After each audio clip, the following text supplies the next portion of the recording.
रमज़ान वह पाक महीना है जिसमें इंसान न सिर्फ अपने जिस्म बल्कि अपनी रूह को भी पाक करता है। यह महीना सब्र, इबादत और अल्लाह की नेमतों की कदर करने का है।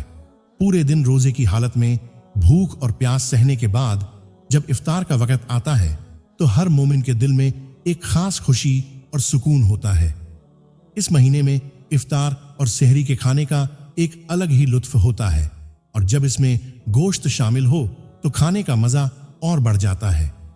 लेकिन सवाल यह है कि रमजान में गोश्त खाना कैसा है? इस्लाम में हलाल चीजों को खाने की इजाजत दी गई है और गोश्त भी उन्हीं चीजों में शामिल है। नबी करीम आस को गोश्त बहुत पसंद था और उन्होंने इसे एक बेहतरीन खुराक बताया। गोश्त सेहत के लिए फायदेमंद होता है और इसमें ताकत देने वाले जरूरी पोषक तत्व मौजूद होते हैं। खासकर रमजान में जब शरीर पूरे दिन भूखा प्यासा रहता है तो इफ्तार या सहरी में गोश्त खाना ताकत और एनर्जी देने का एक बेहतरीन जरिया बन सकता है। रमजान का खाना सिर्फ एक जरूरत ही नहीं बल्कि एक एहसास भी होता है। पूरे दिन भूखे प्यासे रहने के बाद जब इफ्तार के दस्तरखान पर हलाल और पाक चीजें मिलती हैं तो वह सिर्फ पेट भरने का जरिया नहीं होता बल्कि अल्लाह की नेमतों का शुक्र अदा करने का भी मौका होता है। इफ्तार में खजूर और पानी के बाद गर्मा गर्म गोश्त का एक निवाला इंसान के दिल को ताजगी और राहत देता है।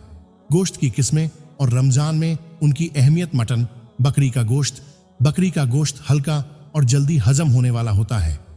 रमजान में अगर इसे सूप, करी या ग्रिल करके खाया जाए तो यह शरीर को ताकत देता है और भूख को सही तरीके से शांत करता है। चिकन, मुर्गे का गोश्त। चिकन जल्दी पकने वाला और हल्का गोश्त होता है। इफ्तार के लिए इसे ग्रिल, रोस्ट या हल्की ग्रेवी में बनाया जाता है ताकि यह पेट पर भारी न पड़े। कई घरों में रमजान की खास डिश चिकन बिरयानी भी बनाई जाती है जो रोजेदारों को खास पसंद आती है। बीफ, गाय का गोश्त। बीफ ज्यादा भारी होता है इसलिए इसे रमजान में कम और संभल कर खाना चाहिए। इसे खास तौर पर सहरी में खाया जाता है जिससे दिन भर भूख का एहसास कम होता है। रमजान में गोश्त खाने के फायदे। रमजान में जब शरीर को पूरा दिन एनर्जी नहीं मिलती तो गोश्त एक बेहतरीन ताकत देने वाली खुराक साबित होती है। ताकत और एनर्जी देता है। रमजान में कमजोरी और सुस्ती से बचने के लिए प्रोटीन और आयरन जरूरी होता है जो गोश्त में भरपूर मात्रा में पाया जाता है। मांसपेशियों और हड्डियों को मजबूत करता है। गोश्त में मौजूद प्रोटीन, कैल्शियम और जिंक हड्डियों और मांसपेशियों के लिए फायदेमंद होते हैं। दिमाग को तेज करता है। गोश्त में ओमेगा 3 फैटी एसिड और विटामिन B12 होता है जो दिमागी ताकत बढ़ाने में मदद करता है। रमजान में गोश्त खाने के तरीके। रमजान में गोश्त का सेवन इस तरह करना चाहिए कि वह सेहत के लिए फायदेमंद हो और पेट को नुकसान न पहुंचाए।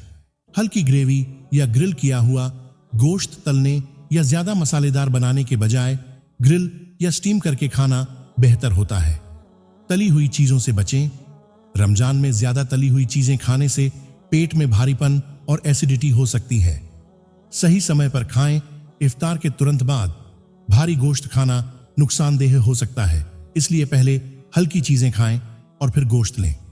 सहरी में भी ज्यादा भारी गोश्त खाने से दिन भर प्यास लग सकती है इसलिए इसे संतुलित मात्रा में लेना चाहिए। रमजान का सबसे हसीन लम्हा इफ्तार होता है जब पूरा घर एक साथ बैठकर अल्लाह का शुक्र अदा करता है।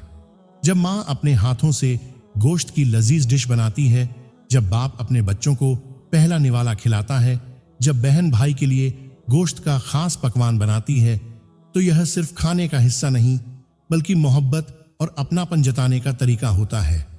रमजान में गोश्त खाने का असली मजा तब आता है जब इसे अकेले नहीं बल्कि परिवार और दोस्तों के साथ मिलकर खाया जाए। यही रमजान की खूबसूरती है, लोगों को जोड़ना, रिश्तों में मिठास लाना और एक दूसरे की नेमतों को बांटना। रमजान का असली मकसद सिर्फ खुद खाना नहीं बल्कि दूसरों को भी खिलाना है। नबी चीज ने फरमाया, जो किसी रोजेदार को इफ्तार कराएगा उसे उतना ही सवाब मिलेगा जितना रोजेदार को मिलेगा, बिना इसके कि रोजेदार के सवाब में कोई कमी हो। इसलिए रमजान में गरीबों को गोश्त खिलाना बहुत बड़ा सवाब का काम है। जब किसी गरीब के घर गोश्त पहुंचता है तो उसकी आंखों में जो खुशी चमकती है वह अल्लाह की सबसे बड़ी नेमतों में से एक होती है। रमजान के बाद जब ईद आती है तो मीठे के साथ साथ गोश्त की लज्जत भी दस्तरखानों की शान बनती है। ईद की दावतों में बिरयानी, कबाब, निहारी, कोरमा और तरह तरह के गोश्त के पकवान बनाए जाते हैं जो रमजान के रोजों के बाद एक जश्न जैसा लगता है। रमजान में गोश्त खाना जायज भी है और फायदेमंद भी, लेकिन संतुलन के साथ। अगर इसे सही तरीके से, सही मात्रा में और दूसरों के साथ मिल बांटकर खाया जाए तो यह सेहत के लिए भी अच्छा रहेगा और रमजान की असली रूह के करीब भी ले जाएगा। रमजान का असल मकसद सिर्फ खाना नहीं बल्कि सब्र, शुक्र और मोहब्बत को बढ़ाना है। इसलिए जब भी आप इफ्तार में या सेहरी में गोश्त खाएं तो अल्लाह का शुक्र अदा करें और अगर हो सके तो किसी जरूरतमंद के साथ इसे बांटकर अपनी खुशी को दोगुना करें।